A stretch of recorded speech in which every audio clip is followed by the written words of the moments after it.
Assalamualaikum warahmatullahi wabarakatuh. Al-Mahmud Allahu Jalla Jalalu wal musalla alaihi Muhammad wa alu wal mad'ulahu wal bilad wa rijalu. Asyhadu an la ilaha illallah wa asyhadu anna Muhammadar Rasulullah amma ba'du. Yang saya hormati dosen pengampu mata kuliah Sosiologi Hukum yaitu Dr. Syahril dan teman-temanku HES 6B.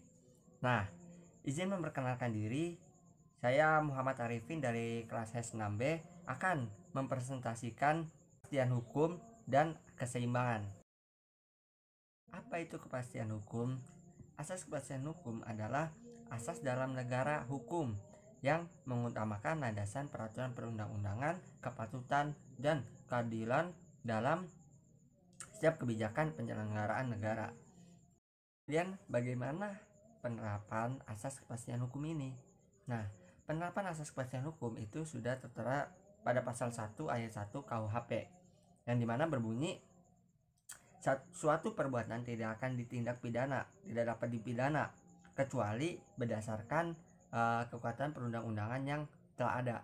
Jadi maksud dari pasal 1 ayat 1 KUHP ini tiada sebuah atau suatu tindakan ya itu tidak bisa ditindak pidana sebelum peraturan perundang-undangan ini yang berlaku sudah ada dan perbuatan tersebut belum dilakukan, seperti itu.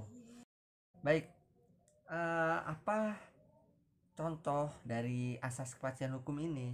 Nah, contoh asas kepastian hukum itu bisa kita ambil dalam pemungutan pajak ya, di dalam pemungutan pajak. Jadi dalam pemungutan pajak itu harus sesuai dengan ketentuan yang ada dalam undang-undang yang berlaku sehingga ada kejelasan dari subjeknya, dari objeknya, dan besarnya pajak yang harus dibayarkan oleh wajib pajak. Nah, kan dalam pemungutan pajak ini sudah diatur ya di dalam perundang-undangan ya. Nah, jadi itu harus sesuai dengan ketentuan perundang-undangan. Nah, maka asas kepastian hukum ini itu berlaku. Apabila tidak membayar pajak itu akan dikenakan sanksi karena kenapa? Dapat dipidana karena itu sudah ada ketentuan hukumnya di dalam perundang-undangan, seperti itu. Nah, oke, lanjut kepada asas keseimbangan gitu. Apa itu asas keseimbangan? Asas keseimbangan itu merupakan suatu asas yang sangat mendasar dalam hukum perjanjian untuk mewujudkan keadilan, seperti itu. Nah, bagaimana penerapan dari asas keseimbangan ini? Nah, asas keseimbangan ini tidak mempermasalahkan keseimbangan atau kesamaan hasil, namun lebih kepada menekankan pada pembagian hak dan kewajiban di antara para pihak. Nah, contoh contoh ini dalam suatu pekerjaan itu karyawan dan atasannya atau bosnya itu memiliki hak dan kewajiban tersendiri. Nah, asas keseimbangan ini berlaku di dalam hukum perjanjian tersebut gitu ya. Jadi asas keseimbangan ini berlaku antara antara lebih menekankan pada hak dan kewajiban dari karyawan dan hak dan kewajiban dari si bosnya atau atasannya ini gitu. Nah, kemudian bagaimana contoh asas keseimbangan? Apa sih contohnya gitu ya? Nah, contoh asas keseimbangan itu asas yang adanya keseimbangan antara hukuman jabatan dan kelalaian atau kealpaan seorang pegawai.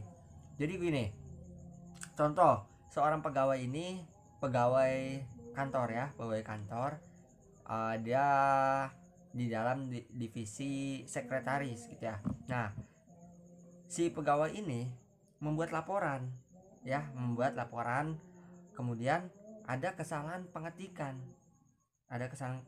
yang dimana dia tidak sengaja gitu, kesalahan ini dilakukan tidak sengaja, kemudian dipecatlah oleh si bosnya, oleh atasannya, oleh direkturnya.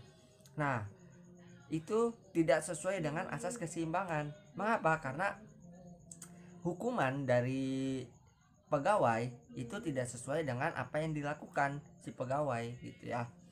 Nah, karena pegawai ini memiliki hak-hak gitu ya, memiliki hak sebagai seorang pegawai gitu.